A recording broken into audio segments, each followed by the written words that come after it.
bendiciones.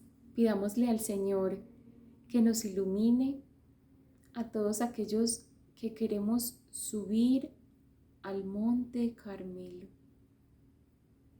que nos dé esa gracia de su compañía, esa gracia de su amor, de su asistencia, que nos permita contemplar como San José a Dios cara a cara, que nos permita encontrar en la Virgen María señal de nuestra predestinación.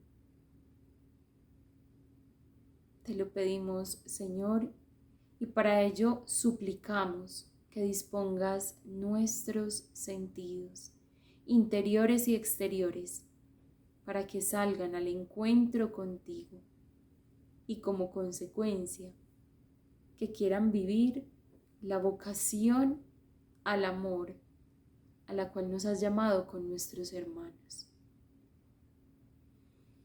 Gloria al Padre, y al Hijo, y al Espíritu Santo, como era en el principio, es ahora y siempre, por los siglos de los siglos.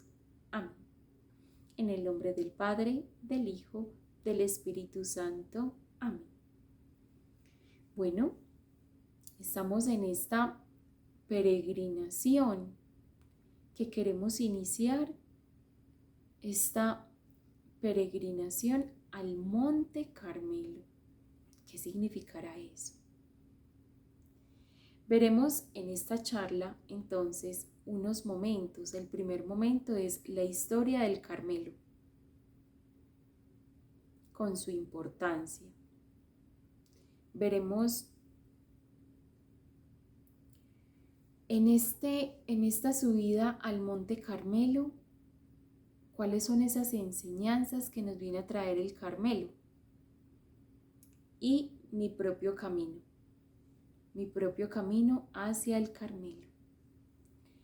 Esos serán los 3 momentos clave en los cuales centraremos nuestra atención, tendremos dispuesto nuestro corazón en esta peregrinación. Resulta que la historia del Carmelo es una de las historias más impresionantes, más sorprendentes que hemos visto en la Biblia, que podremos ver. Es tan impresionante que pocas hay como esas. Aunque bueno, las historias de la Biblia las historias de la Biblia están llenas de relatos sorprendentes que nos dejan sin palabras. Yo les confieso que esta es una de mis historias favoritas de la Biblia por todo lo que significa. Ahora, aquí, pues obviamente, aquí damos esbozos, porque el Señor nos irá revelando poco a poco la verdad de lo que significa subir al Carmelo. El Carmelo se le llama el jardín de Dios o la obra de Dios. Así se le llama al Carmelo. Además, viña de Dios, o sea, donde Dios trabaja, donde Dios lleva a cabo sus hazañas. Y no solo sus hazañas, sino también con un fruto y un fin. El Carmelo, propiamente hablando, es un camino de plenitud. Es un camino de plenitud donde no tenemos temor a perdernos. Además, y voy a empezar por aquí, porque si bien es cierto que nos relata un hecho que se vivió en el 800 a.C., 2000 años después se apareció la Virgen María allí mismo, como marcando el camino, como señalando una ruta, porque donde ella se aparece es de vital importancia para nuestra vida cristiana. El relato del Carmelo de San Elías se sitúa en el año 800 antes de Cristo. Pero en el año 1200 y tanto, la Virgen María se aparece en el Monte Carmelo a San Simón Stock. O sea, 2000 años después, ella se aparece a San Simón Stock como marcando una ruta y dando también señal a este santo para el uso de su santo escapulario y las promesas que con él vendrían para todos los creyentes. Sin embargo, aquí solamente vamos a hacer la anotación de que si la Virgen María se apareció en el Carmelo, es porque es un lugar bien importante. Y vamos a ver por qué es tan importante. Además diremos que, bueno, ¿y qué tiene que ver San José en toda esa historia? Diremos y empezaremos por esta conclusión para que vayamos como direccionando nuestra atención a ello, perfilando nuestro corazón hacia esta moción del Espíritu Santo, y es que San José es patrono de la vida interior.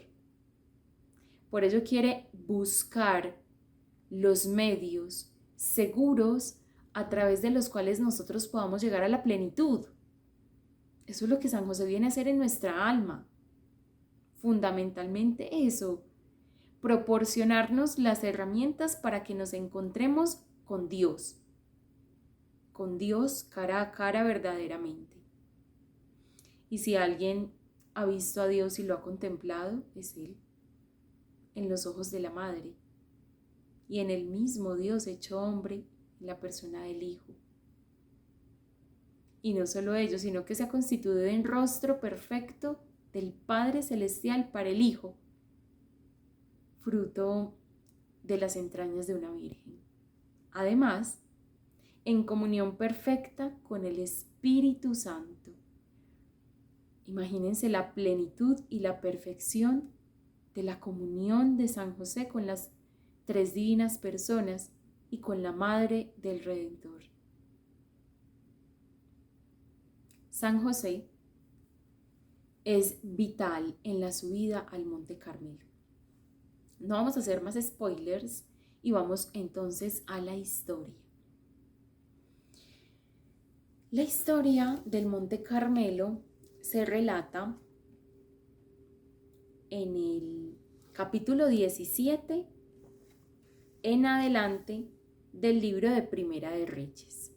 Primera de Reyes, capítulo 17. Vamos a ver cómo empieza ese relato.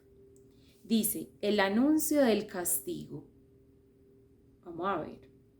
Elías tesbita de Tisbe de Galaad dijo a Ahab, vive Yahvé Dios de Israel, ante quien sirvo, que no habrá en estos años rocío ni lluvia, sino es por la palabra de mi boca. Eso tan raro, ¿cierto? Como empieza a errar esa historia de Elías. Los pongo en contexto. Antes están en el reinado de Ahab, rey de Israel, rey de Judá, más bien. Israel ya se había dividido.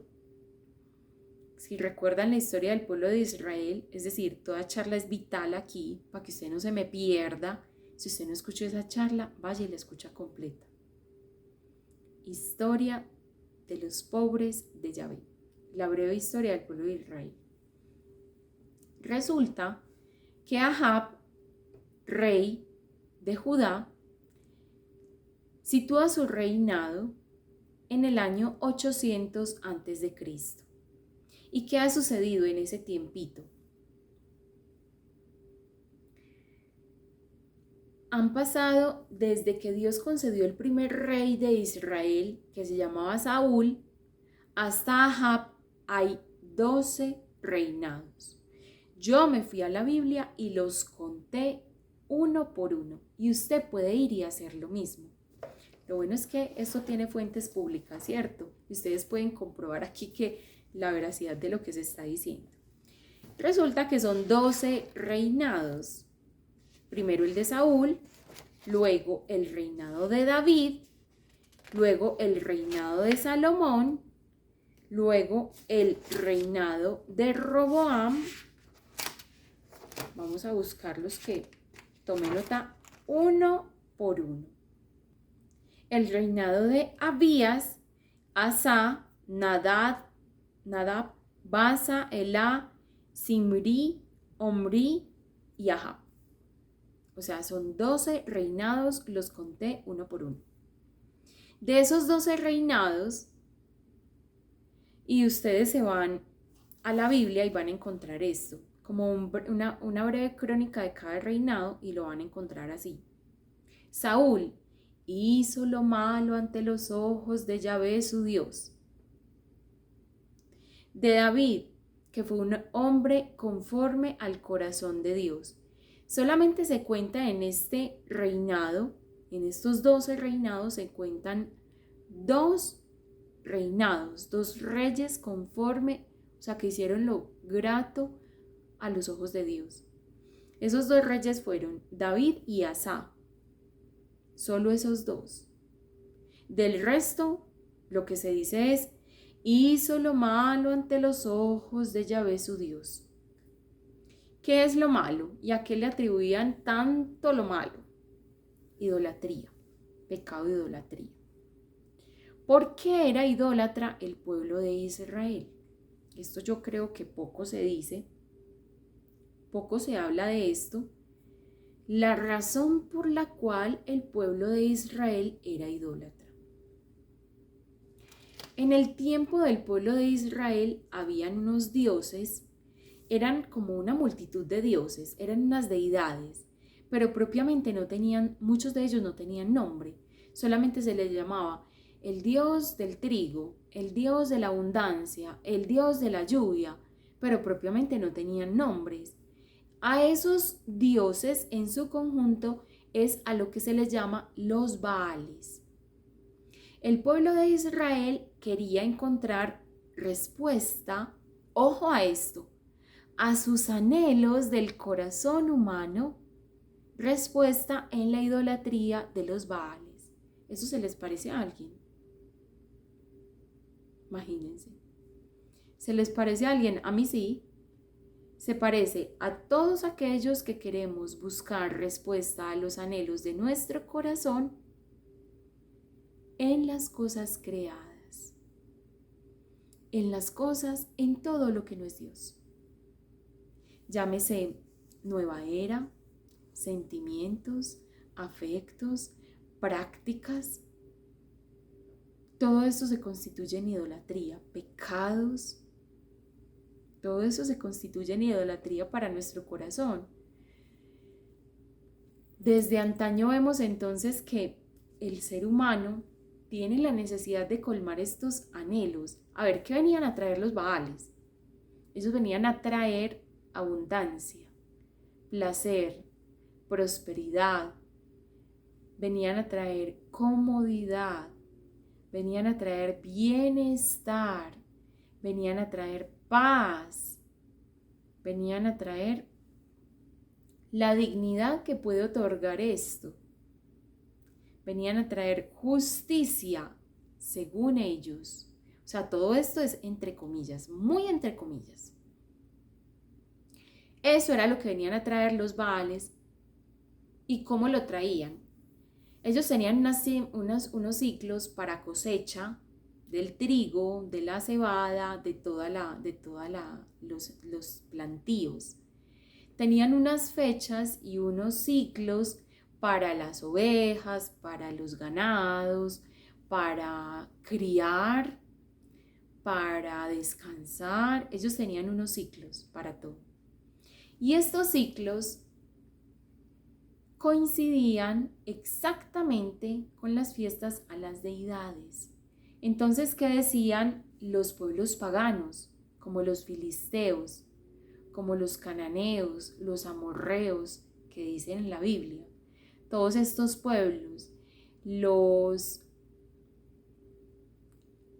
hay unos pueblos en general amalecitas. Bueno, todos estos pueblos, ¿qué decían? Vea, para que a usted le vaya bien en este plantío, entonces, en esta siembra que usted va a iniciar, entonces tiene que hacer un sacrificio. Ese sacrificio es lo mejor de su cosecha. Pero resulta que eso compite con la ley de Dios, que dice que lo mejor de la cosecha es para Dios. Y estos que querían no quedarse al último y veían que a los pueblos de afuera les iba tan bien, entonces ellos querían esa misma prosperidad entre comillas, que veían en los pueblos de afuera. Y ellos decían, bueno, yo quiero eso mismo. Ah, me están diciendo que ofrezca esto. Ay, pero eso no es nada. Dios que se va a enojar por eso. O partían la cosecha entre Dios y entre estas deidades. Entonces ahí caían en pecado de idolatría, de poner por encima del amor a Dios, de la confianza en Dios, su confianza en otros dioses ajenos a aquel mandato que Dios les había ordenado con la ley de Moisés.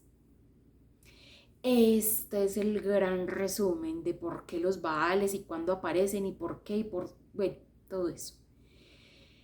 Entonces los Baales venían a ofrecer abundancia, anhelo de abundancia del corazón. Vea, se lo tengo, cómpremelo. ¿Qué tiene que hacer? Este pequeño ofrecimiento nomás. Y llegaban a tal punto que ellos ofrecían hasta sus propios hijos. Los ofrecían a los dioses paganos. Y esto eran costumbres desde los tiempos de Abraham. O sea, 1000 años antes todavía se hacía eso. Abraham estaba situado en 1800 antes, después de Cristo. Y estamos hablando de Ahab 800 años antes de Cristo. Es decir, hay una diferencia de 1000 años y se hacía exactamente lo mismo. Tenían la costumbre de ofrecer algo de valor y entre más grande el valor de esto para mí, mayor se tenía esa concepción, mayor era la bendición, mayor era la protección de la deidad, del Dios falso, que a las últimas serían demonios. Eso eran los Baales, demonios personificados en las necesidades del hombre que venían a decir, vengo a satisfacerte tu necesidad de paz material, porque es que te hace falta la paz. Mira, yo te la tengo. ¿Qué tienes que hacer? Este pequeñito sacrificio, pequeñito, entre comillas, que pedían hasta los hijos. Eso no es nada pequeño. Entonces, vemos, antes del castigo anunciado, vemos, ¿quién anunció el castigo? Elías. Antes de ese castigo vemos una sucesión de 12 reinados, donde de los 12, 10 se habían vendido a la idolatría. 10 se habían vendido. Entonces el Señor dijo, no más. ¿Esta gente qué? Entonces suscita de entre los hijos de Israel un sacerdote, un profeta llamado Elías. Ahí hace su aparición Elías. Y Elías le dice a Ahab, usted lo puede leer todo lo que le estoy diciendo, no me lo estoy inventando, usted lo puede leer. La historia de Elías va todos esos versículos hasta que es arrebatado en un carro de fuego al cielo, porque Elías no conoció la muerte. Tal es la gloria de aquellos que han contemplado a Dios, que lo único que les tiene preparado el Señor es la patria celestial. Eso lo pueden ver el arrebatamiento de Elías en el segundo libro de los Reyes, capítulo 2. Es decir, usted puede leer desde capítulo 17, Primera de Reyes, hasta el versículo 2 del libro de los Reyes, segunda parte. Primera parte, capítulo 17, segunda parte, versículo 2. Así lo puede buscar y ver todo lo que le estoy diciendo y la hermosura de esta historia. Elías, incluso antes de mi conversión, ha sido un personaje fascinante para mí. Desde que conozco su historia, ha sido un personaje asombroso. Bueno, pero entonces Elías le dice a Ahab, el rey de turno, y le dice, vea, esta maldad, el Señor no se la aguanta. ¿Y sabe qué? Esta idolatría, eso de estar ofreciendo tanto a los Baales, ¿sabe qué? Y el Señor va a mandar una sequía. Va a mandar una sequía en este tiempo. Y solo por mi palabra, esa sequía finalizará. Esa sequía duró 3 años y medio. También tiene un sentido teológico que no vamos a explicar ahora. Pero esa sequía que dura 3 años y medio tiene un propósito pedagógico. Ya vamos a ver cuál es. Yo he dividido esta historia, o sea, yo la he dividido para yo poderla comprender mejor y darla a entender mejor a quienes nos están escuchando. Lo he dividido en 7 momentos. Esa será la última parte de esta charla. Esos 7 momentos del Monte Carmelo, de la subida al Monte Carmelo. Pero en general les voy a seguir contando la historia y es que entonces Elías anuncia este castigo por la infidelidad del pueblo de Israel a Dios.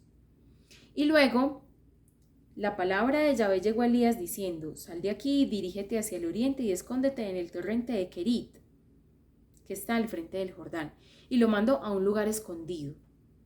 Entonces lo mandó a un lugar escondido y Elías fue y se metió allá.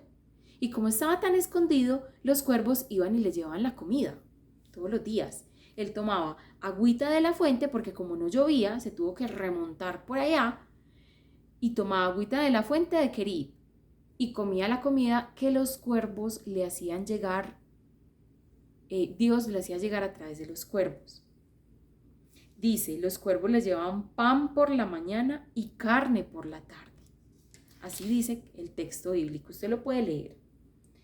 Luego, la palabra de Yahvé llega nuevamente a Elías. Luego el torrente de Querit se secó. Luego, estamos diciendo esto porque es importante para más adelante. La palabra de Yahvé llegó a Elías diciendo, álzate, vete a Sarepta de Sidón y establécete allí. Pues he ordenado a una mujer viuda que te alimente. Dios asegura el sustento. En medio de nuestra escasez y dificultad, Él asegura el sustento. Tan parecido a nuestro tiempo, nos asegura la Eucaristía, presencia viva de Él en medio de nosotros. Luego entonces Elías, a ver si hacemos el recorrido, anuncia el castigo, luego huye a Siquem, y esa huida tiene un propósito, y es que va huyendo de Jezabel, la mala de la historia, va huyendo de ella, porque ella quiere su vida, quiere matarlo, quiere exterminar a los profetas y a los sacerdotes del Dios verdadero para ella poner a sus dioses falsos, los dioses de Baal o los Baales, por así decirlo. Luego, en el torrente de Siquem se le acaba el agua y él luego baja, por la palabra de Dios, baja a Sarepta. Allí encuentra una viuda y esta viuda lo alimenta. Él le dice, dame primero a mí de comer, ¿tienes de comer? Y ella dice, no tengo nada. Mira, es tanta la escasez que voy a hacer este poquito de pan para mi hijo y para mí y nos acostaremos a morir. Entonces Elías obra un prodigio en nombre de Dios y le dice, dame a mí de comer primero. Ella lo hace y en obediencia recibe una recompensa. Y es que su medida de harina nunca se acaba y el aceite nunca se merma. Siempre tiene comida hasta que cae agua. Fue una promesa que Elías le hizo a la viuda. Además su hijo muere y él lo resucita. Este hombre viene a traer bendición a la vida de esta mujer. Luego, Elías se encuentra con Ahab nuevamente y le dice: hazme subir a todo el pueblo de Israel y a los profetas de Baal, hazlos subir al Carmelo. ¿Y para qué los quiere llevar al Carmelo? Le pone un desafío a los Baales y a sus sacerdotes, que eran 450 aproximadamente, más de 400. Sí, el texto dice, los profetas de Baal son 450. Versículo 22 del capítulo 18. Resulta que Elías le tiene un desafío a los sacerdotes falsos, de los dioses falsos, y les dice: ustedes van a coger un novillo y yo otro, y escojan usted de ustedes, escójanlos ustedes. ¿Cuál me toca a mí? ¿Cuál les toca a ustedes? Escojan. A mí me es indiferente. Lo van a degollar, lo van a descuartizar y lo van a poner en un altar, pero no van a prender fuego. Y yo voy a hacer lo mismo, dice Elías, que era 1 contra 450. Y dice, y yo voy a hacer lo mismo. Y el Dios que haga bajar fuego del cielo y consuma la ofrenda, va a ser el verdadero Dios. Y efectivamente así lo hacen. Primero van los Baales, los sacerdotes de Baal, primero van ellos y empiezan a ofrecer sacrificios. El sacrificio que ofrecen los Baales es que se hacen heridas en su cuerpo, se hacen heridas lastimándose y perdiendo sangre. Es decir, el sacrificio de los Baales es su propia sangre. Sin embargo, se acaba el día, se va acabando el día y Elías dice, bueno, me dejan pues la payasada. Esto no funciona de esta manera.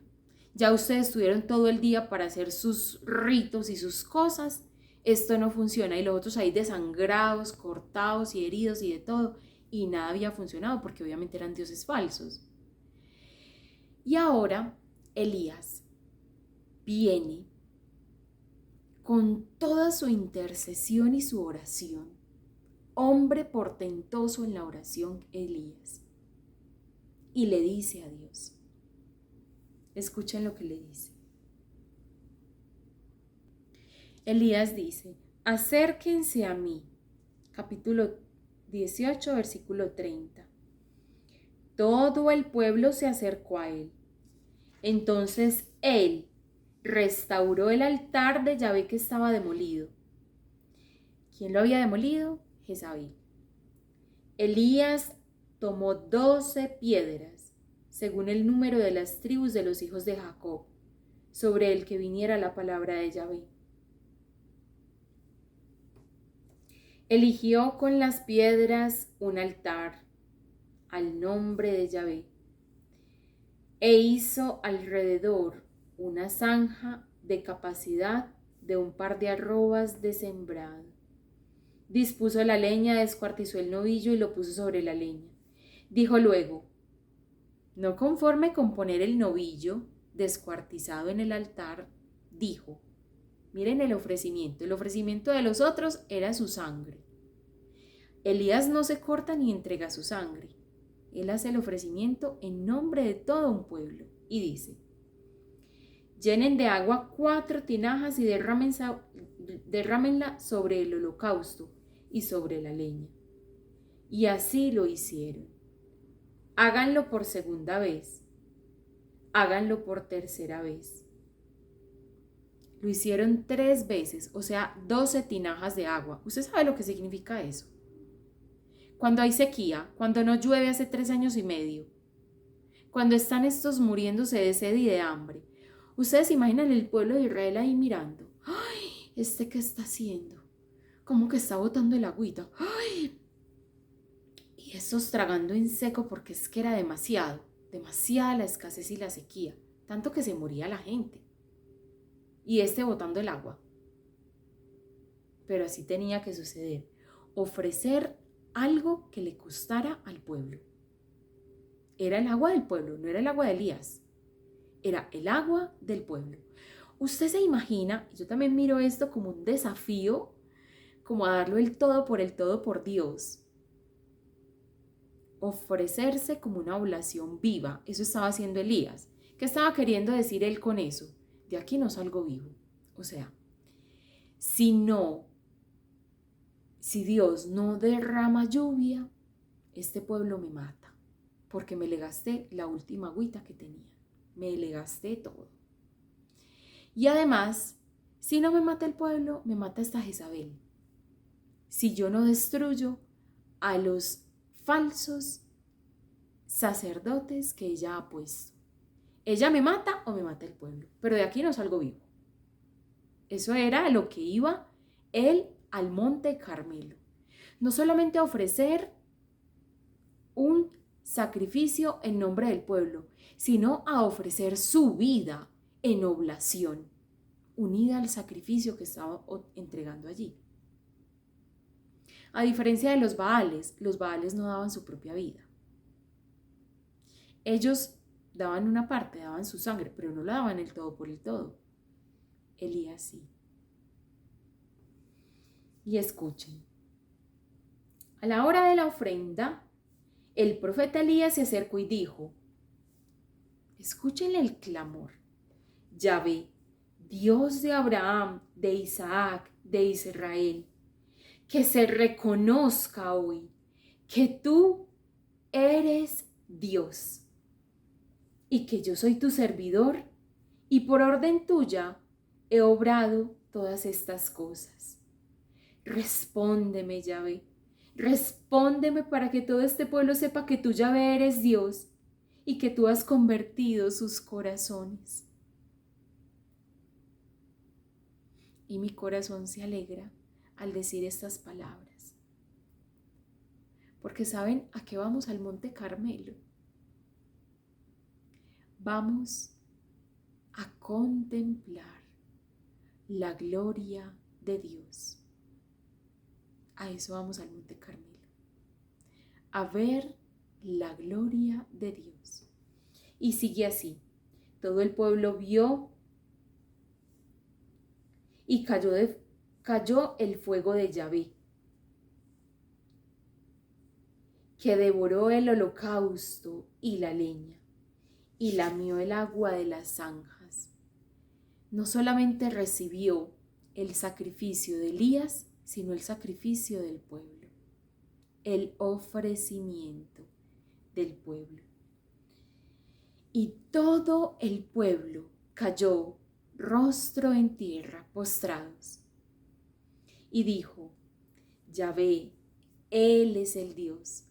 Yahvé, Él es el Dios. Elías les dijo, echen mano a los profetas de Baal, que no escape ninguno de ellos. Les echaron mano y Elías los hizo bajar al torrente de Quizón y allí los degolló. Elías dijo a Ahab, sube, come y bebe, porque hay ruido de mucha lluvia. Y Ahab subió a comer y a beber. Impresionante, obediente ante el profeta Elías, Ahab, traicionero rey, pero también obediente ante su esposa, la bruja Jezabel, porque eso era ella, una bruja era lo que era Jezabel, malvada, invocando espíritus malignos para su cometido y para sus propósitos perversos.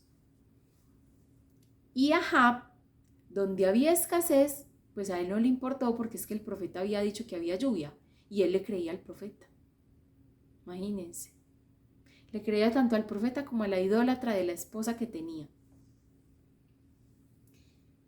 Conclusión de la historia, al menos del Monte Carmelo, porque eso sigue más, el camino hacia el Oreb y bueno, el monte Oreb, bueno, pero todo esto, ¿qué nos está representando? El fin de la sequía. cuando Elías clama a Dios y le dice, bueno, Señor, ya hay que mandarle el agua a esta gente porque no le gastamos el agua en el holocausto. ¿Te acuerdas, Señor? Hay que darles el agua porque si no, esto no va a funcionar. Y bueno, así fue este hecho maravilloso del Monte Carmelo. Esta es la historia. Ahora vamos a ver las enseñanzas que tiene el Carmelo para nuestra alma. ¿A qué subimos al Carmelo? Ya lo hemos dicho, a contemplar la gloria de Dios. ¿Pero para qué se nos revela la gloria de Dios? Para vencer nuestros ídolos. Y es que cada uno de nosotros, si vamos a ser honestos con el Señor, nos hemos hecho unos ídolos a nuestra imagen y semejanza. No hay imagen y semejanza de Dios. Hemos querido voltear nuestro corazón, sino que hemos hecho ídolos a imagen y semejanza de nosotros, de nuestra pequeñez. Dios, siendo infinito, quiere colmar nuestra hambre de infinito, pero nosotros queremos colmar el hambre de infinito con lo finito, con lo creado. Y es que para saber cuáles son los dioses por los cuales hemos reemplazado la gloria de Dios, necesitamos ir al interior del corazón. Por eso la preparación para esta consagración ha hecho eso, llevarnos al interior de nuestro corazón, que anhela profundamente nuestro corazón, que anhela cuando nadie nos ve, cuando nadie nos escucha, que anhela en el interior, en el fuero interno, lo que no discutimos con nadie, pero lo que sabemos que está ahí presente. El Monte Carmelo, la subida al Monte Carmelo, y es la primera conclusión que nos trae el Carmelo, es no la subida, sino la bajada al interior del corazón humano. ¿Y por qué es necesario bajar? Porque abajo es donde está la miseria. Y si queremos alcanzar misericordia, debemos ir a lo profundo de la miseria. ¿Qué es misericordia? La bondad en la miseria. Si yo quiero que la bondad de Dios toque mi vida, debo ir allí donde está mi miseria, para que su bondad toque mi miseria y sea la verdadera misericordia la que restaure mi vida. El cordero degollado. ¿Se acuerdan de esa analogía que hace el el libro del Apocalipsis?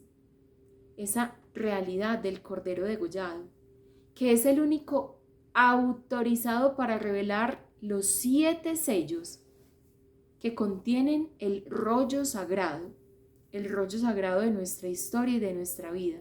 ¿Saben quién puede destapar esa vida nuestra? ¿Quién puede abrir el interior de nuestro corazón? Lo más secreto y lo más profundo, lo que está sellado 7 veces, con 7 anhelos del corazón humano. ¿Saben quién lo puede abrir? El cordero degollado. Eso dice en el Apocalipsis. ¿Por qué? Volvemos a decir lo mismo que hemos dicho en las charlas pasadas. Porque el cordero degollado es el único digno. ¿Y por qué es el único digno? Porque es el único que conoce toda la historia del hombre y ha bajado hasta lo más profundo de la miseria. ¿Y a dónde queda eso? En los mismísimos infiernos, como lo decimos en el credo. Creo en Dios Padre Todopoderoso, en Jesucristo su único Hijo nuestro Señor, que bajó a los infiernos. Pero no se queda abajo. Jesús sube y se eleva hasta la altura de su Padre Celestial. Es allí donde Él nos va a llevar, luego de tocar nuestra miseria y sanar nuestra miseria. La subida al Monte Carmelo para los carmelitas, San Juan de la Cruz la describe en la subida al Monte Carmelo, el libro que se llama así, la describe como el viaje al interior del alma humana, al interior de lo profundo y lo más profundo del ser humano. Así describe San Juan de la Cruz la subida al Monte Carmelo, como el viaje al interior. Y nosotros, entonces, ¿por qué tenemos una peregrinación y por qué esta peregrinación funciona tanto como si fuimos al Carmelo como si no fuimos al Carmelo? Tanto en la casa como en la parroquia como en donde tú estés. ¿Por qué aplica? Porque es un viaje, es un recorrido al interior de tu corazón. Esa es la segunda conclusión. El Carmelo, esta es la tercera ya. El Carmelo es el camino a la adoración verdadera. ¿Cómo sucede la adoración verdadera? Pasamos de la escasez de una sequía a la abundancia de la presencia de Dios, donde todo se colma. Y asimismo, ¿cómo se instaura la gloria de Dios en el corazón del hombre? Venciendo los dioses falsos. Si ustedes se dan cuenta, Elías fue a eso, a decir, solo Dios es Dios. Y los dioses falsos, todos, no valen la pena. Para nada valen la pena. Va a enfrentar el poder de Dios, y es que eso tiene manera de hacerse. Enfrentar el poder de Dios con el poder de los dioses falsos. Y adivinen quién va a ganar. El Dios verdadero. Esta historia maravillosa del Monte Carmelo tiene tantas enseñanzas. Otra, entonces esa sería la cuarta. Al Carmelo vamos para que la gloria de Dios venza nuestros dioses falsos.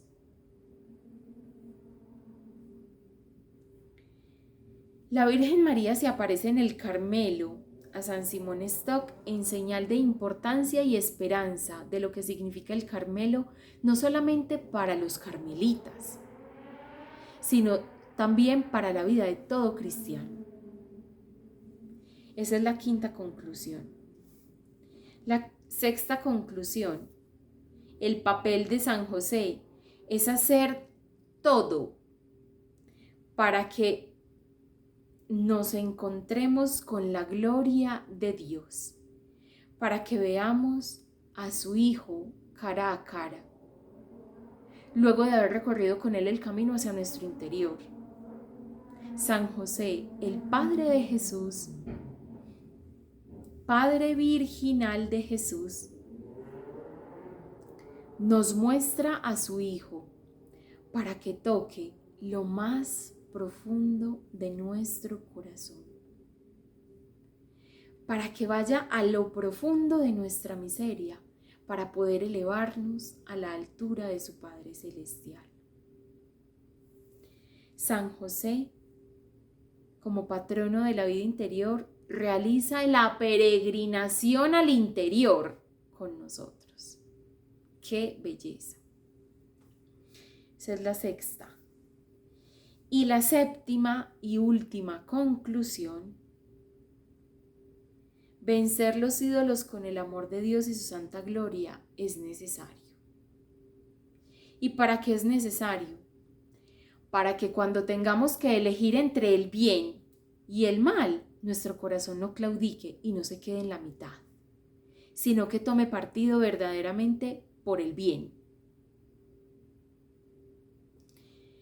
Así Dios podrá perpetuar en nosotros su reinado y al perpetuarlo en nosotros, lo perpetuará en el mundo entero. Elías nos viene a mostrar con su perseverancia que aunque seamos pocos, no más nos vale ser fieles que muchos. Eso es lo que nos viene a mostrar Elías. Y nos viene a mostrar también la presencia de Dios en lo ordinario y en lo extraordinario. Por último, vamos a hacer un recorrido. Aquí lo vamos a explicar preparando el corazón para la meditación que nosotros vamos a llevar a cabo. La meditación la vamos a hacer de forma privada ante el Santísimo. Y la vamos a hacer buscando la verdad de nuestro corazón. Cuando presentamos a Dios nuestros ídolos, ¿saben qué hace Dios con su presencia? Nos dice, estos son falsos, solo yo soy verdadero. Hermoso mi Señor, cuánto te amamos, cuánto te adoramos, pero cuánto más te queremos amar. Al Carmelo subimos a contemplar a Dios mismo. Y yo me pregunto, si al Carmelo vamos a que Dios y su presencia venza nuestros ídolos, nuestros vicios, nuestros pecados, ¿por qué no vamos más al Carmelo para ser verdaderamente libres? Para ser libres como Dios nos ha soñado, nos ha pensado.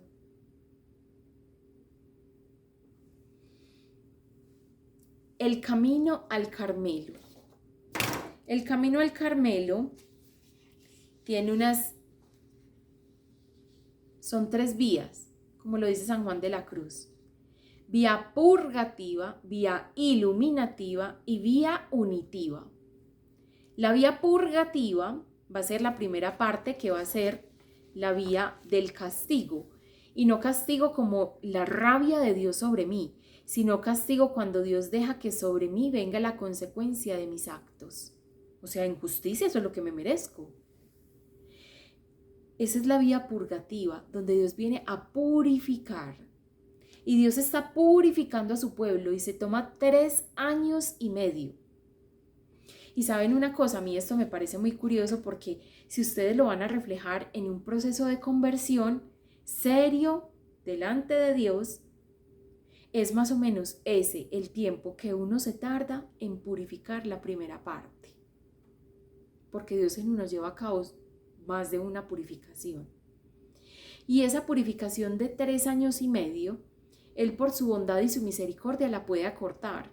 Por ejemplo, la purificación de mi vida del mundo, de 27 años de pecado mortal, porque desde que yo tengo uso de razón yo cometo pecado y pecados graves, es decir, cuando era niña ya cometía pecados graves, hasta mis 27 años, o sea, 27 años alejada del Señor en mi vida. Y Dios viene a purificarme, porque es que vengo del mundo, viene a purificarme. A mí me purificó en 2 años y medio, como que me acortó la cuota, pero el promedio es ese. Y muchos de nosotros, yo me enternezco, porque somos desesperaditos, queriendo que Dios conteste ya, algo que ha querido contestarme desde que me creó, y que yo he hecho mi corazón duro para Él y para escuchar su voz. He endurecido mi corazón.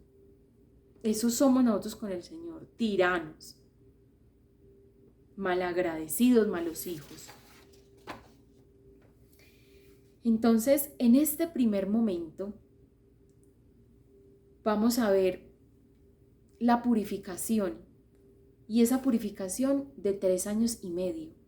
Pregúntate tú, y esta va a ser una primera pregunta para contestar ahorita, la vas a anotar. ¿Cuánto llevo en purificación?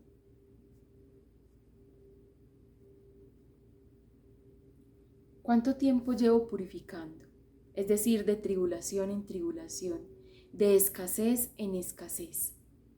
¿Cuánto tiempo hace que mis ojos no ven la gloria de Dios, que no disfrutan de su paz? ¿Cuánto tiempo hace que estoy en purificación? Esa es la primera vía que sugiere San Juan de la Cruz para todos aquellos que buscan el Monte Carmelo.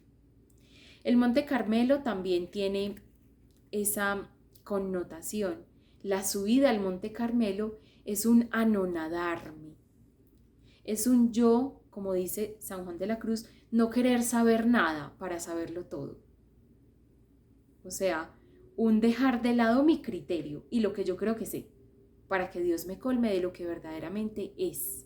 No lo que yo creo, sino lo que verdaderamente es. Y así hace San Juan de la Cruz con los afectos del corazón. Todos los quiere hacer pequeños para que solo Dios sea Dios. Bueno, esa es la primera vía, la purificación o la vía purgativa. La segunda es la vía iluminativa, cuando yo ya sé lo que tengo que hacer. La vía iluminativa es cuando yo sé lo que tengo que hacer. En esa primera vía de purificación sucede entre desolación y consolación. Ustedes tienen unos textos bíblicos de desolación. El primero es una sequía, la consecuencia de mi pecado. La consecuencia de mi pecado que me ha traído. Pregúntate eso. Al leer ese texto bíblico, ¿qué me ha traído la consecuencia de mi pecado?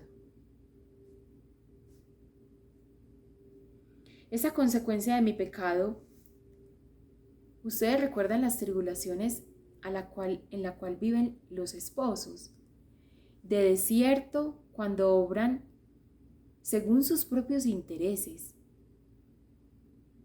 y de invierno cuando obran según su propio capricho. Bueno, ¿cuál es tu desierto? ¿Cuál es tu desierto? ¿Por qué desierto estás atravesando? Desierto y sequía se parecen mucho. ¿Cuál es el desierto por el cual está pasando tu corazón, tu alma, tu familia, tu matrimonio? Quizás sea la consecuencia, se lo pongo así, nombre el pecado y diga la consecuencia, el fruto que ese pecado, el fruto podrido que ese pecado ha venido a traerle. Nombre el pecado y adelante le va a poner la consecuencia. Por ejemplo, la consecuencia de la infidelidad, el pecado es la infidelidad, hablando de los matrimonios. ¿Qué trae la infidelidad en una pareja? Tristeza, dolor, rabia, desconfianza, rencor, heridas, que mi esposa ya no me habla, que mi esposa se distanció de mí, separación, distancia, división. ¿Y saben qué? Muchas veces nosotros queremos hacer de cuenta que no ha pasado nada. ¿Ustedes saben cuáles son las condiciones para el perdón? Esta charla no la alcanzamos a dar en su profundidad en la peregrinación presencial, pero aquí la vamos a ver. ¿Cómo sucede el perdón en el corazón? La vamos a ver ahorita después al finalizar el Monte Carmelo, o sea, todo esto que estamos describiendo. No vamos a dar 2 charlas, sino 2 en una. Entonces, usted mira su pecado y mira el fruto podrido que esto le ha traído. Y en la escasez y en la estrechez que esto lo ha puesto. Escasez de amor, estrechez de amor. Mire también, si usted no tiene pareja, mire los pecados que usted ha cometido y todos en función del otro. Pecados contra el otro principalmente, contra Dios y contra mi prójimo. Los pecados de los padres, indiferencia, malos ejemplos, falta de piedad y de oración, falta de coherencia de vida cristiana. Esos son los pecados más prominentes de nuestros tiempos para los padres. ¿Y cómo deriva esto en los hijos? ¿O cómo se traduce esto en los hijos con el tiempo? Con hostilidad, separación de sus padres y coincidencialmente todo pecado trae división. Además, traen los hijos ateísmo. Traen los hijos nueva era. Trae en los hijos consecuencias de idolatría, A eso nos lleva el pecado, a una idolatría. Entonces intenta identificar tu pecado, ese examen de conciencia que hemos hecho, y empieza a identificar esos pecados que se repiten y se repiten tras cada confesión. Y empieza a pedirle al Señor, empieza a pedir Espíritu Santo, que te pueda mostrar y te pueda iluminar las consecuencias de tu pecado. Las consecuencias de tu pecado es una sequía y es una desolación, donde no hay presencia de Dios. Sin embargo, Dios, incluso en medio de nuestra falta de amor por Él, nos produce desolaciones y consolaciones, las dos. Porque sabe que la esperanza no se forma en el corazón del hombre solo con desolaciones, ni solo con consolaciones. La esperanza necesita las dos, desolación y consolación. A propósito del año de la esperanza, del jubileo de la esperanza. Luego, mira la providencia de Dios en el versículo 2 al 6 del capítulo 17 de Primera de Reyes. Providencia. ¿Cuándo sucede la providencia? Aquí lo estamos viendo. ¿Usted tiene necesidad de algo? Bueno, este es el camino. Busque el retiro, el silencio y la oración.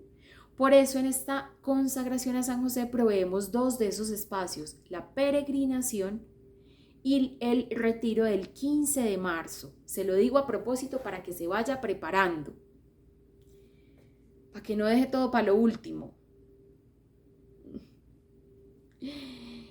Providencia de Dios. ¿Cuál es la providencia de Dios en este caso en la vida de Elías? ¿Cuál es la providencia? Que Dios le suministra, como va a haber escasez acá abajo, Dios le suministra un pequeño oasis, un tiempo, y se llama Siquem.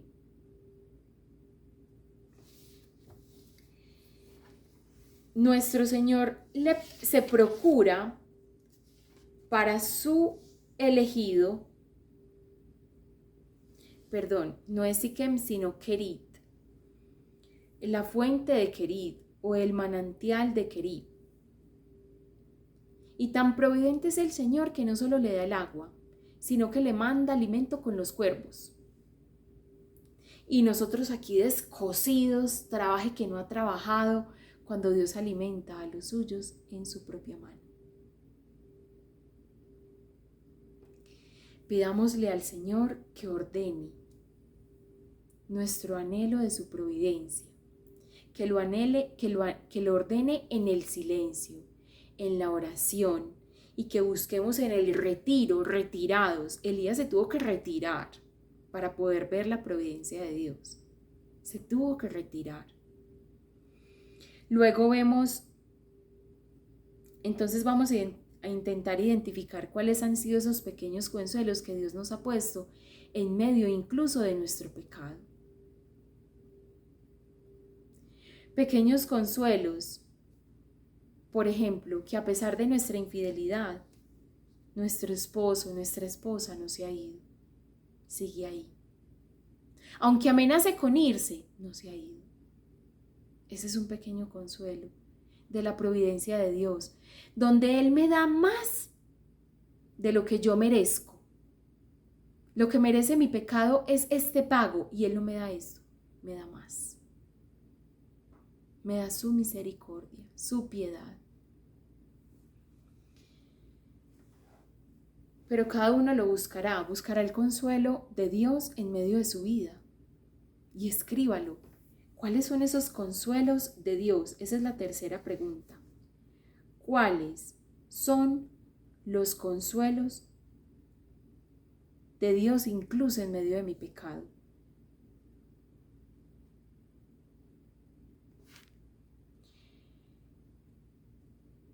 El tercero es otra sequía. La sequía que se marca en este encuentro, en esta cita bíblica, en el versículo 7, del capítulo 17 de Primera de Reyes es: la sequía es la consecuencia del pecado de otros. Dios mandó traer la sequía para todo el pueblo de Israel. ¿Pero qué culpa tiene Elías de eso? Nada. Sin embargo, ahora chupe Elías. ¿Por qué? Porque también la fuente de Kerit se secó. ¿Y cómo se secó? A él ya le tocó salir de su retiro.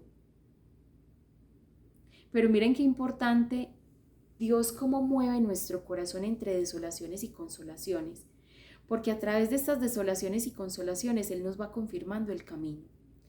Si Dios le hubiese dejado a Elías siempre la fuente de Kerit, es decir, que no hubiese alcanzado al justo las consecuencias de los pecadores, las consecuencias de los pecados de Israel alcanzaron a Elías, porque a él también le tocó la sequía. ¿Cuánto tiempo pasó? No sabemos. Solo que fue un tiempo, porque ya veremos que se acerca esos 3 años y medio donde el Señor le pone fin a la sequía.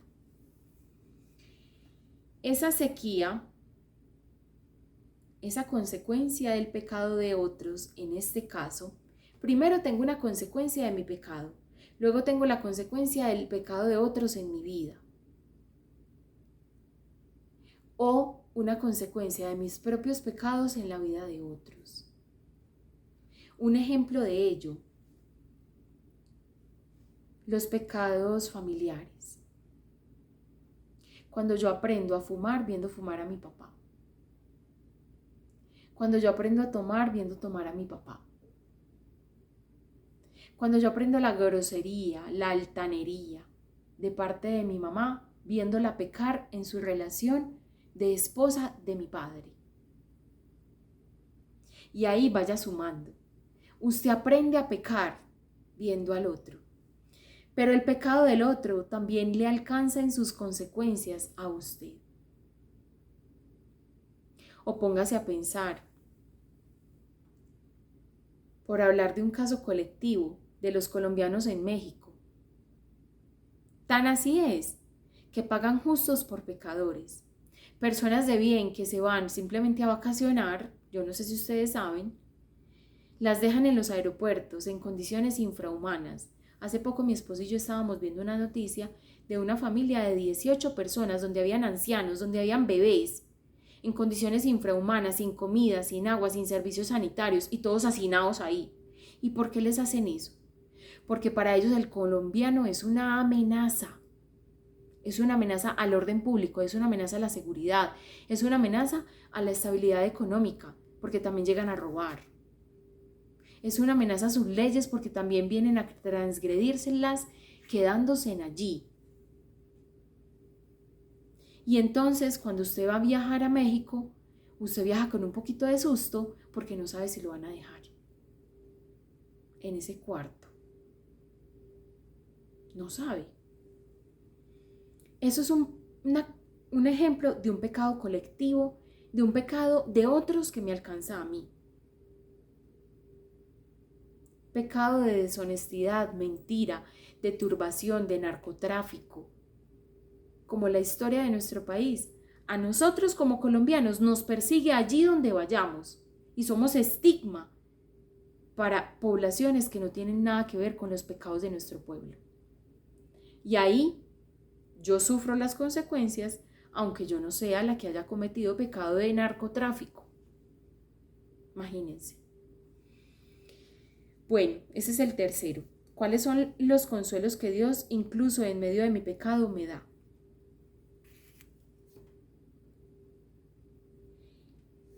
Esa es la tercera pregunta. La cuarta. Entonces, ¿cuáles son las consecuencias del pecado de otros que me han alcanzado a mí? Le pongo otro ejemplo. Mis papás eran tan desordenados con el dinero que nos dejaron en la ruina, a mis hermanos y a mí. Es un ejemplo, mis papás no han hecho eso, Dios nos libre. Y cómo Dios se vale incluso de esa escasez para hacernos llegar su bien y su providencia. Ya vamos a ver.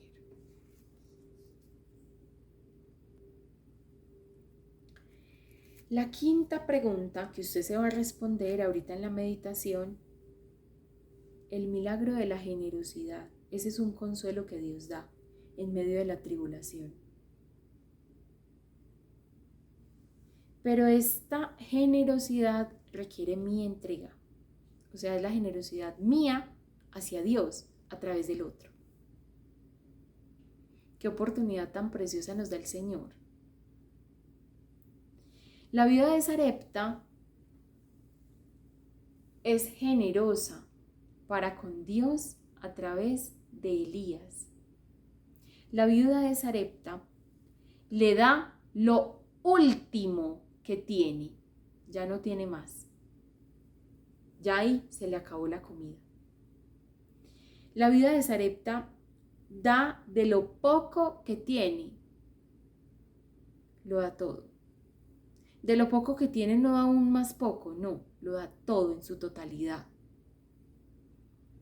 Pregúntate entonces, y te vas a ir haciendo esta pregunta: ¿qué tengo yo para ofrecerle a Dios? A Dios a través del otro, en el servicio al otro.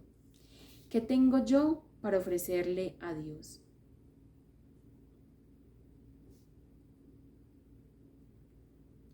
Y Dios primero nos va a pedir la justicia en aquellos que nos ha propiciado para amar. Por eso dimos esas charlas tan largototas de los padres, de los hijos, de los esposos, de los solteros, de los divorciados, como lo llama el mundo, o de los separados, como lo llama la iglesia, que es verdaderamente lo que es, de los viudos, y dimos cuál es la manera como usted está llamado al amor.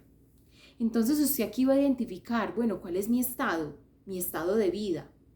¿Es casado? ¿Es soltero? ¿Es separado? ¿Separación de cuerpos? ¿O es viudez? ¿O cómo es? ¿Cuál es mi estado de vida? Y revisarse si es hijo o si es padre o si es ambas. ¿Qué es lo que yo le puedo ofrecer a Dios? Es decir, en quien yo le puedo servir a Dios. Eso significa la pregunta que estoy haciendo. ¿A quién le puedo servir yo? La viuda de Sarepta encontró para servir a Dios a través de Elías. Ahora la pregunta es, ¿yo voy a servir a Dios a través de qué persona? Y escríbalas ahí, las que usted considere que son fundamentales. Y luego nos veremos más adelante con esas personas. Recuerde que estamos haciendo un camino hacia la reparación. ¿Qué tengo yo para ofrecerle a Dios? Es decir, ¿a quién voy a amar en el orden de la gracia? Es decir, primero a mis familiares, primero a los que Él me ha propiciado que tengo cerca. Yo no puedo pensar en un amor en el lejano cuando el cercano está desatendido y cuando el cercano es mi responsabilidad. Es como yo irme a cuidar la hija de un vecino y mi hija desatendida y acá sola. Eso no cabe en la mente. Bueno, lo quinto es el llamado a la fidelidad. Llamado a la fidelidad es, usted ya a estas alturas debe tener identificado cuál es el anhelo más profundo de su corazón, es decir, cuál es el pecado al cual Dios le está pidiendo que usted renuncie. El llamado a la fidelidad es el llamado a que Dios sea Dios en todo el esplendor de su presencia, sea Dios en su vida. Ese llamado a la fidelidad es el inicio de la subida al Monte Carmelo. Dios quiere vencer tus ídolos. ¿Cuáles son esos ídolos? En tu caso particular, ¿cuáles son? Si te cuesta identificarlo, ve al examen de conciencia escrito, que si quizá no lo has hecho, es el momento que lo hagas. Ve los pecados que se repiten, que tú repites y que no te faltan en las confesiones que tú haces. Este es el inicio a la subida al Monte Carmelo. ¿Por qué? En el capítulo 18, versículo 19, Elías cita al pueblo en un lugar llamado Carmelo. Es decir, el Señor te manda la cita, te manda la citación a su encuentro de amor. Ese llamado a la fidelidad. ¿Yo en qué estoy llamado a ser fiel? La destrucción de mis ídolos.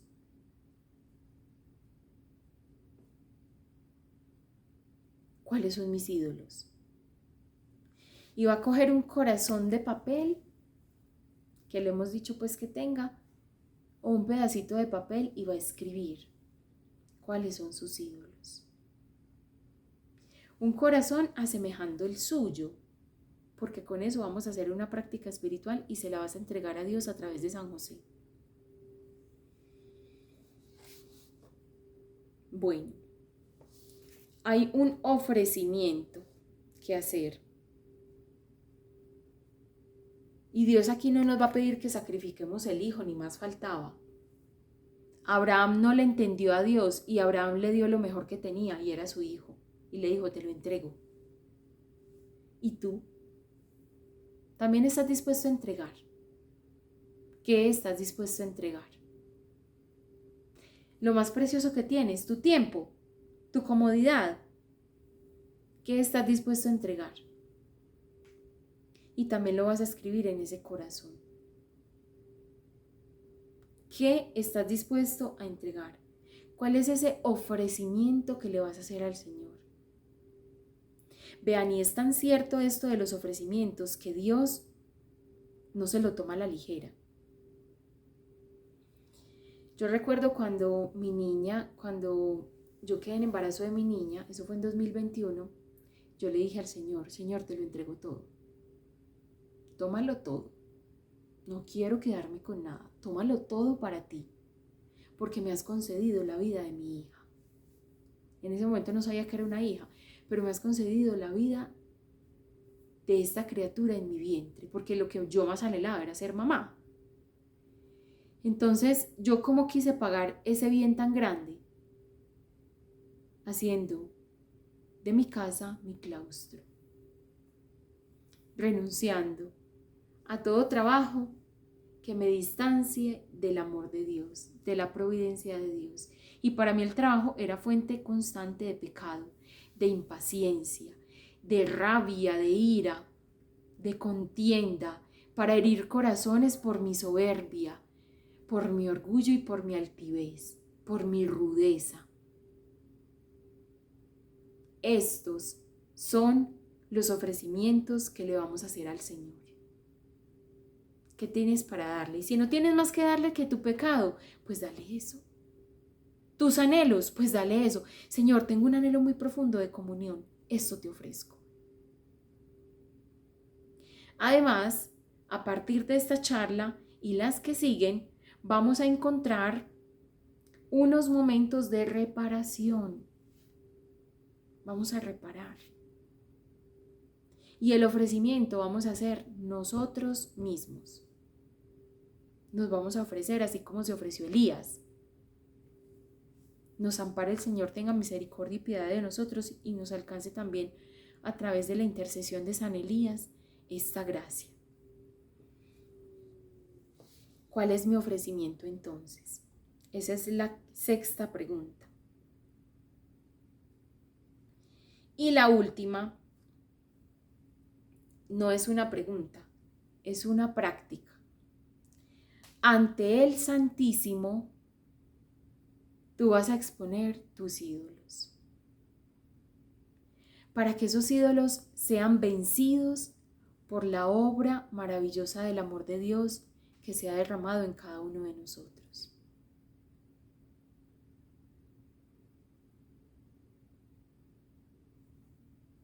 Y mientras yo digo estas palabras, usted vaya haciendo oración, porque es necesario sobrenaturalizarlo todo, pero sobre todo aquellas cosas que tienen que ver con el alma. La gloria de Dios equivale a la destrucción de los ídolos y a que el orden retorna a mi vida. Usted recuerda, vea, cada charla está conectada. Usted recuerda que le dijimos de recomendación si usted era un hombre casado, una mujer casada. Le dijimos, retorne al orden. Bueno, ¿cómo se retorna al orden? Al orden se retorna confrontando nuestros ídolos ante la presencia de Dios. Ahí ellos se caen. Queda al descubierto que no son nada y que Dios lo es todo. No nos toca sino huir. Entonces, ante el desorden, ¿cómo? Con la presencia de Dios, trayendo la presencia de Dios a nuestra cotidianidad. Ahí el orden retorna a las familias, a la paz de toda sociedad. El orden retorna a los corazones, a los países, pero hace falta que uno se ofrezca, unido al sacrificio de Cristo.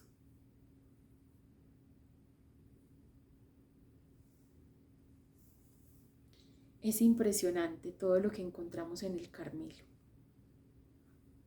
Si hay una frase con la cual yo me pueda quedar, es que esta peregrinación es hacia el interior, no es hacia el exterior, aunque si tú quieres llevarla al exterior, pues también se vale. Pero como les decía, si hay una frase en la cual yo pueda deleitar mi corazón, es que el Carmelo es el lugar de la contemplación. Cuando lleguemos a los remedios, vamos a aprender un camino humano práctico para contemplar. Cuando lleguemos a la última parte, que son esas, cómo custodiar los frutos de la obra de San José, de la obra de Dios a través de la intercesión de San José en mi vida, cómo los custodiamos. Vamos a llegar a esa parte y es una explicación de la contemplación. ¿Cómo llegamos a la contemplación?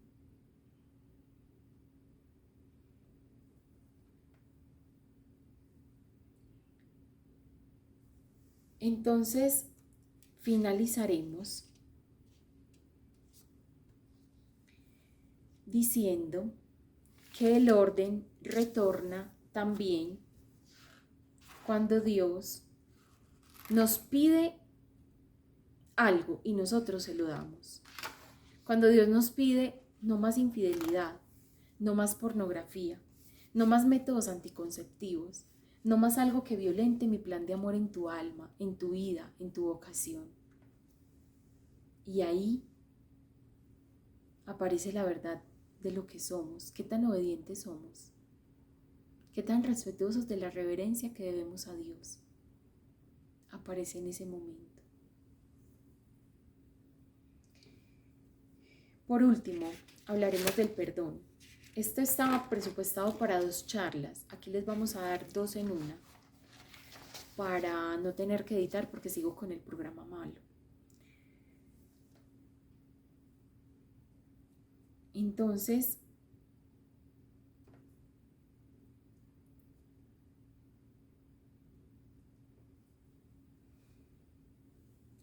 hemos de decir que el perdón tiene unos pasos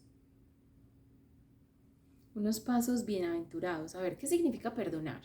¿Y por qué decimos aquí del perdón? ¿Qué tiene que ver eso con el Carmelo? Porque para yo poder ver la gloria de Dios, necesito que mi corazón esté limpio. Y para ello necesito la confesión, por eso lo mandamos a confesarse, y también necesito que mi corazón esté limpio de todo resentimiento.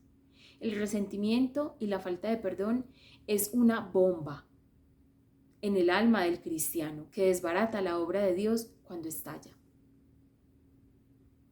Yo temo, me intimido frente a la profundidad y al abismo del odio en el corazón humano, de la falta de perdón, del resentimiento por el daño tan grande que esto hace. Impresionante. El perdón, entonces, es, según la raíz latina, una composición de dos palabras, per y donare. Significa dar completamente y sin reservas. Eso significa perdonar. Vamos a decir primero que no necesita el perdón para desmitificar esa inclinación del alma que tiene a que el corazón humano necesita estar en paz para poder perdonar. O lo que hemos llamado un perdón obvio.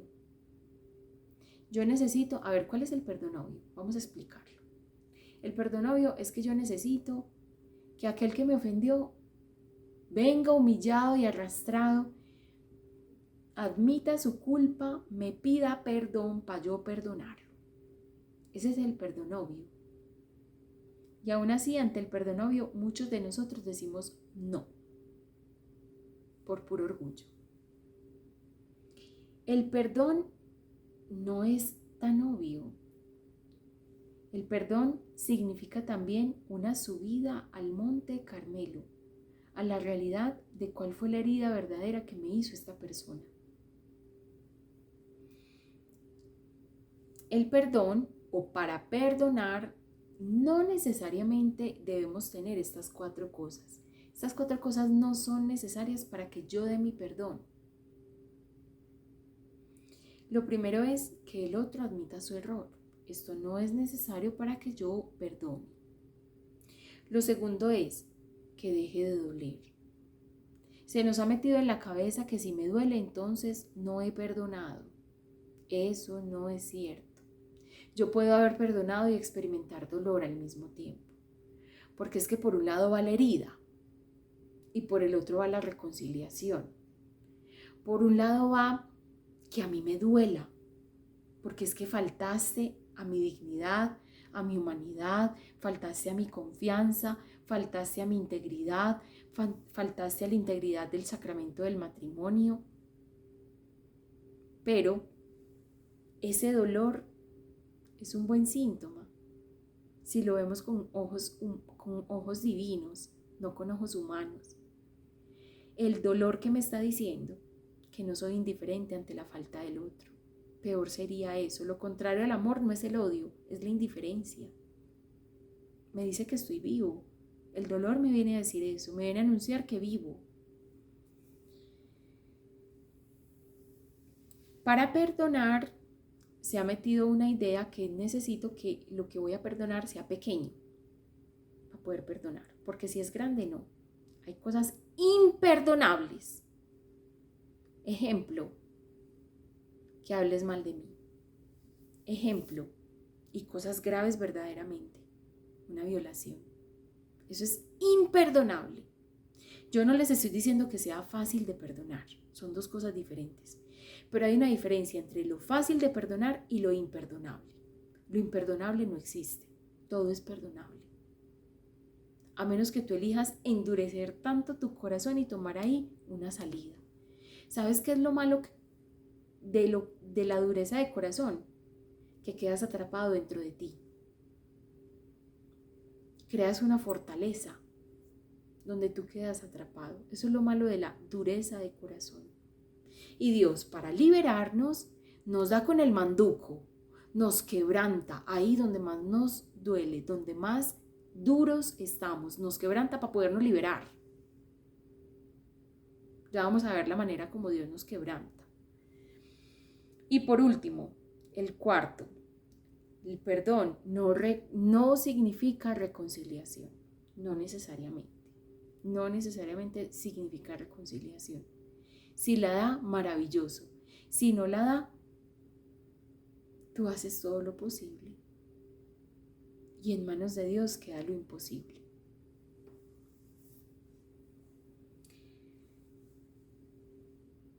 Entonces, para el perdón, para permitir que Dios construya camino de perdón en mi corazón, yo me voy a permitir 7 pasos.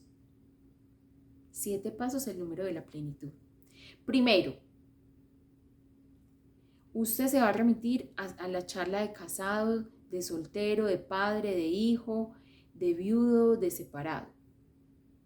Y va a intentar identificar su culpa frente al otro, frente a sus padres, frente a sus hijos, frente a su cónyuge, frente a usted mismo, frente a Dios, cuando es soltero, frente a su cónyuge fallecido incluso. Y va a empezar a establecer su culpa. ¿Y para qué nos sirve la culpa? Para hacer camino de aprendizaje y de reparación.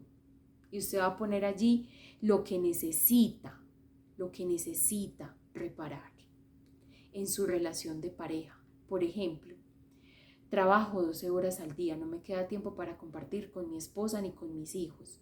Es decir, un mejor uso del tiempo en función de mi familia, no en función solo de la parte económica. Eso es algo que usted tiene que reparar, que ha hecho mal. Establezca su culpa. ¿Usted es culpable de qué con sus hijos? ¿Usted es culpable de qué con sus papás? ¿Usted es culpable de qué con su esposa, su esposo? ¿Usted es culpable de qué frente al mismo Dios? En función de los demás. ¿Es culpable de qué? En la separación, ¿cuál fue su culpa? Evalúe esto. Por amor a Cristo. Aprenda de ello, es decir, no quiera volver a pasar por lo mismo. Si usted ya ve que no va a buen resultado, aléjese de esas mismas decisiones que lo llevaron a cometer este error con consecuencias tan feas y repare. Para eso sirve la culpa. Hay una culpa buena, es la que nos lleva a esto. Hay otra culpa mala, la que nos lleva a estarnos remordiendo y remordiendo y recontrarremordiendo, la que nos lleva a un círculo vicioso donde me entristezco por la culpa. La culpa me lleva a la soledad, al vacío, a la tristeza nuevamente, a la depresión, a los intentos de suicidio, al alejamiento de mis seres queridos. Y así vuelve y juega el círculo. No, rompa con ese círculo. La culpa buena lo lleva a romper con ese círculo, con la reparación y con el aprendizaje. La culpa mala lo lleva a que usted tenga desesperación. Ejemplo de una culpa mala, Judas Iscariote. Es un ejemplo de una culpa mala. Y en ese reconocer qué es mi culpa, también reconozca que no es mi culpa. Que no es mi culpa, por ejemplo, las decisiones de mis hijos. ¿Por qué? Porque es que ellos tienen voluntad propia. Yo podría haber influido de alguna manera, pero la voluntad es de ellos. ¿Qué no es mi culpa? Las infidelidades y los pecados de mi esposo, de mi esposa. El abandono de mi esposo no es mi culpa. Mi soledad en mi soltería no es mi culpa. Hay cosas que son circunstanciales y hay cosas que Dios las ha permitido para sacar un bien mayor de tu alma. ¿Se acuerda de María Ramos? La dificultad que ella tenía en su matrimonio sirvió para que ella le orara al lienzo de Nuestra Señora de Chiquinquirá y fuera ella instituida patrona de Colombia en este milagro tan hermoso y portentoso.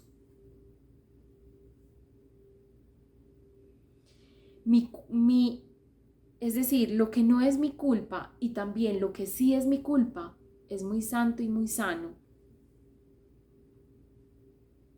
Dejarlo en la presencia de Dios tal cual como está. Tercero, justifique. ¿Por qué el otro me hizo daño? Justifíquelo. Y empiece a pensar, ¿por qué mi esposo me abandonó? ¿Será que él viene de una cadena de abandonos y de adulterio? ¿Será que él no ha conocido al verdadero Dios y el verdadero amor? ¿Será que eso fue lo que él aprendió en su familia? Le enseñaron este vicio nefasto.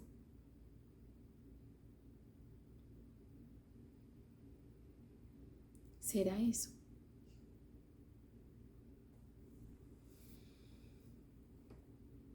Empiece a justificar y a buscar la razón por la cual el otro hace lo que hace. Si la encuentra, amén. Si no la encuentra, también. A Dios damos la gloria.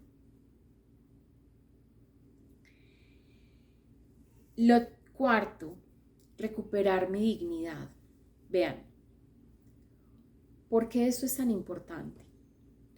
¿Cuál es el mayor obstáculo para el perdón? El mayor obstáculo para el perdón es que la injusticia se perpetúa, o sea, como que no tiene fin. Le pongo un ejemplo. El esposo que golpea a la esposa y no la deja de golpear. Llevan 20 años de matrimonio y todos los días hay violencia en ese hogar, física, psicológica, verbal, emocional. Hay apocamiento de la mujer.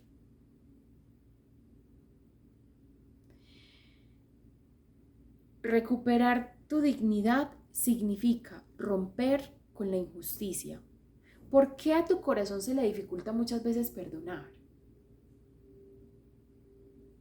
Porque la injusticia se perpetúa sin fin sobre ti, sobre aquellos que amas.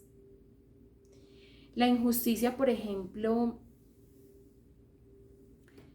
de el esposo que es mal proveedor de la casa. ¿Por qué se le dificulta a esa esposa perdonar? Porque este hombre no corrige su mal hábito. Entonces, el perdón en este caso significaría esté de acuerdo con la injusticia. Y Dios es un Dios justo. Entonces, eso violenta tanto nuestro interior que nos impide mirar hacia adelante y avanzar. Literal, estamos impedidos, estamos atados por la condición, por el condicionamiento. Hay cosas que nosotros no podemos cambiar. Y para aquellas cosas que nosotros no podemos cambiar, le vamos a pedir al Señor la paz. Pregúntese si hay cosas en la injusticia que se comete con usted, que se cometió con usted, que a usted le cueste cambiar. O si, por el contrario, eso también es un examen para nosotros revisar. Las cosas cambiaron y mi resentimiento siguió ahí intacto. No, esa no es la medida. Si su resentimiento sigue a pesar de la reparación, ore y acepte su responsabilidad en el asunto. Repare sus faltas y ahí va a encontrar la paz.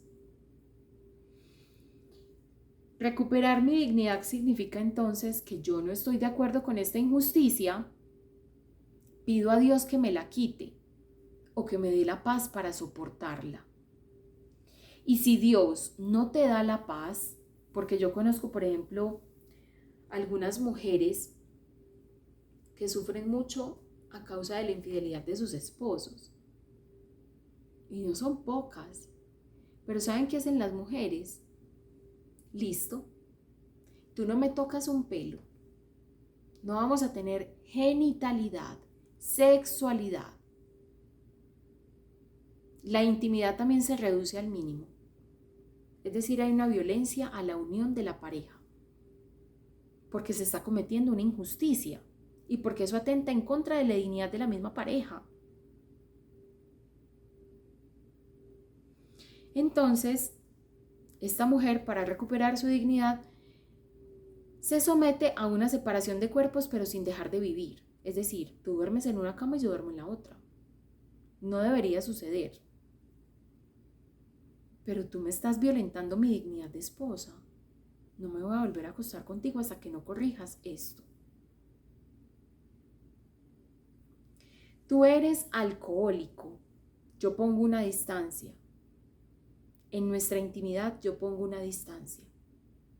Y esa distancia primero es temporal. antes de pasar a ser perpetua. Entonces uno empieza a tomar la distancia para ver si el otro con la distancia escarmienta, reacciona. A muchos hombres esto les basta, a otros no. A muchas mujeres también esto les basta. Los pecados de las mujeres son distintos, pero no por ello son menos graves. Entonces ahí en recuperar mi dignidad, ¿yo qué le estoy diciendo al Señor? Te pido, Señor, que tu justicia venga sobre nosotros y con tu amor repares la dignidad que el pecado nos ha quitado. Y hacer esta oración incesantemente.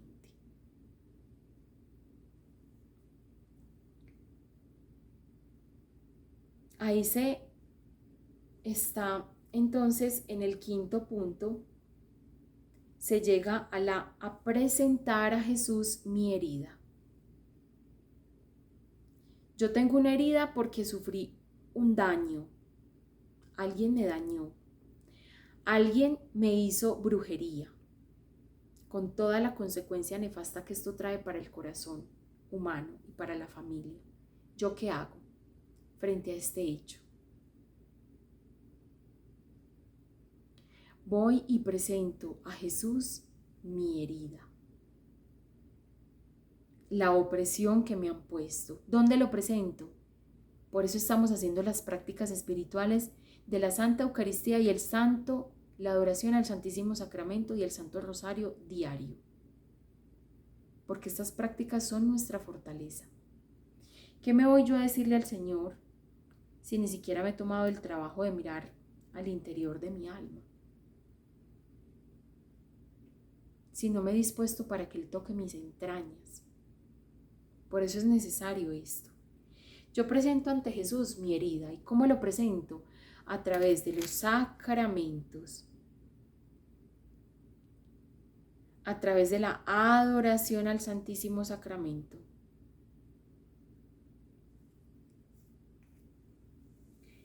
Y voy a pensar.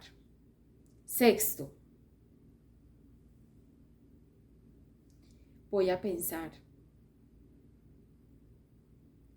¿Cómo usar mi dolor para la gloria de Dios? Volvemos al caso de María Ramos. Porque es que es ahí donde suceden los milagros.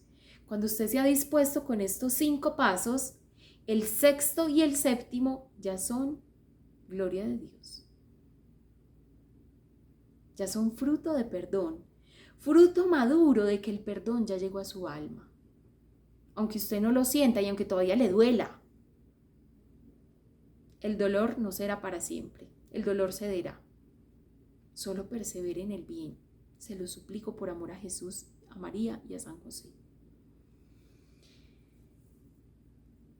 ¿Cómo uso mi dolor para la gloria de Dios? Es una pregunta muy interesante.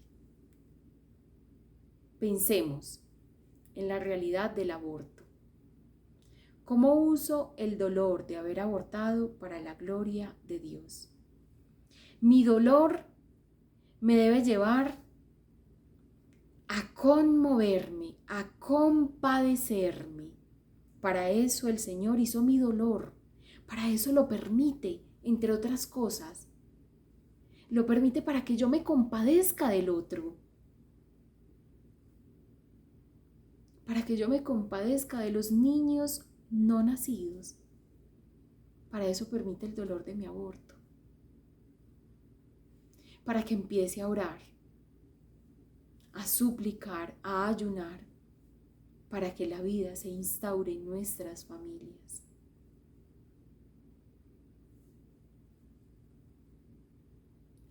¿Cómo uso mi dolor en favor de la gloria de Dios? Es decir, cómo mi dolor me pone en sintonía de los más necesitados.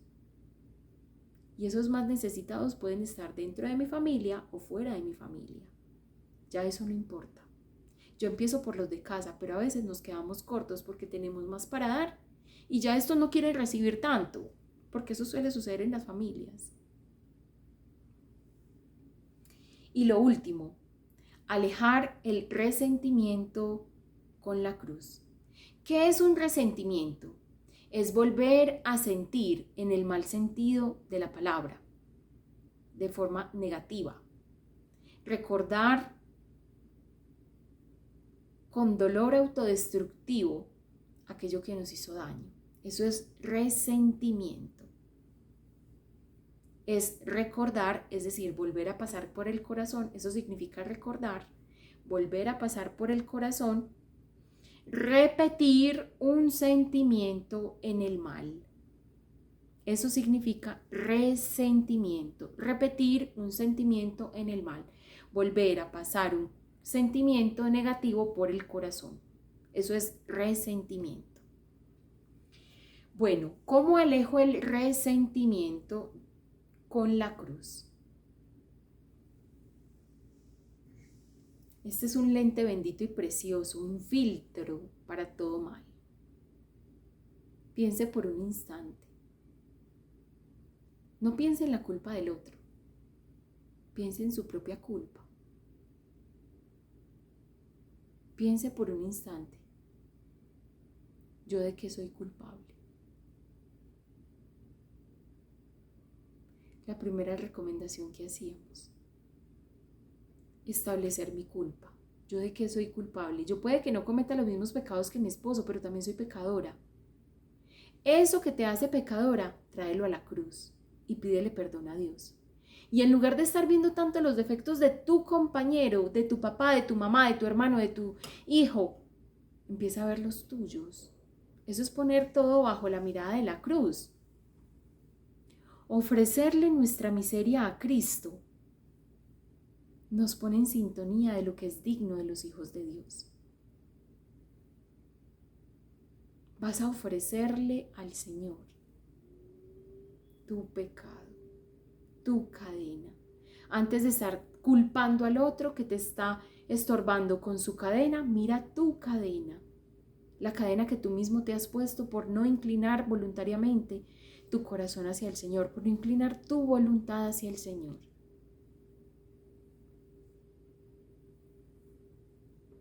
Vamos a dejar hasta aquí esta charla haciendo un pequeño recorderis de lo que significa y el camino de perdón que Dios quiere hacer en nosotros.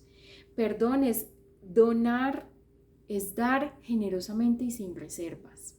Eso significa perdonar. Tenemos algo que se llama un perdón obvio, que es que yo necesito perdonar cuando el otro admita su error, que yo necesito perdonar cuando deje de doler, que yo necesito perdonar cuando algo sea pequeño, no algo grande, que yo voy a perdonar y que el perdón implica reconciliación, no necesariamente.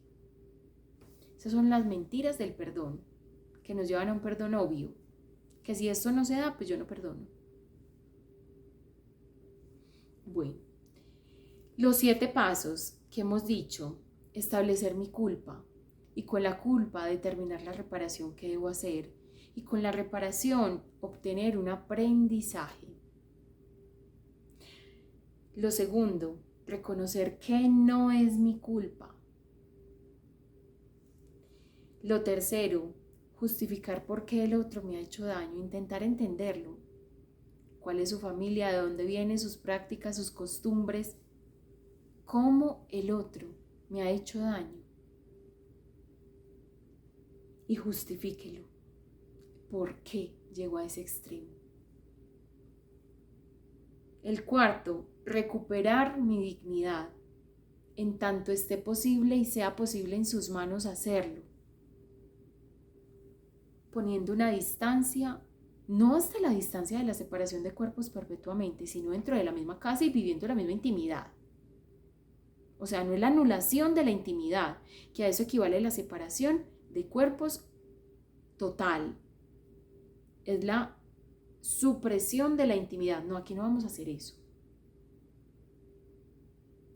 Supresión de la intimidad es que comparto contigo la cotidianidad de mi día, pero no tengo sexualidad ni genitalidad. Recuperar mi dignidad. hacer justicia en tanto me sea posible, dejar a Dios lo que yo no puedo hacer. Y en esto no se les olvide no ser proselitistas. Proselitismos no, es casi de las primeras advertencias que dimos. Lo quinto, presentar a Jesús mi herida, con las prácticas espirituales, los sacramentos y la adoración al Santísimo Sacramento. Sexto, nada sana más y nos pone en la vía correcta que usar para bien lo que nos hicieron para mal. ¿Cómo te sirve mi dolor, Señor? Pregúntale al Señor, pregúntaselo. Y por último, alejar el resentimiento con la cruz. No centrarnos tanto en los defectos del otro, sino mirar los míos y lo que el Señor quiere trabajar y corregir en mí. Esas son las etapas del perdón. Esperemos que cuando vivan este encuentro sea de gran provecho para sus almas como lo ha sido para la mía, porque yo preparando también esto, hago examen de conciencia y preparo mi corazón para el amor. La próxima vez que nos volvamos a ver, vamos a tener un encuentro que nos va a poner en la ruta de la reparación. ¿Cómo reparamos lo que ya sabemos que hemos podido hacer mejor o lo que hemos hecho mal? 1 o 2 semanas o 3 semanas, todavía no tenemos el esquema de días. Cuando nos volvamos a ver, antes de que se acabe esta semana, les mandamos el itinerario de la Escuela del Amor. Hasta pronto, mis queridos, mis estimados, que después de esta charla puedan tener ese momento íntimo con el Señor, con el Santísimo, le puedan abrir su corazón. La gracia de Dios esté con nosotros y nos acompañe siempre, en el nombre del Padre, del Hijo y del Espíritu Santo. Amén. Los amamos con el corazón. Intercesión por todos ustedes. Chao.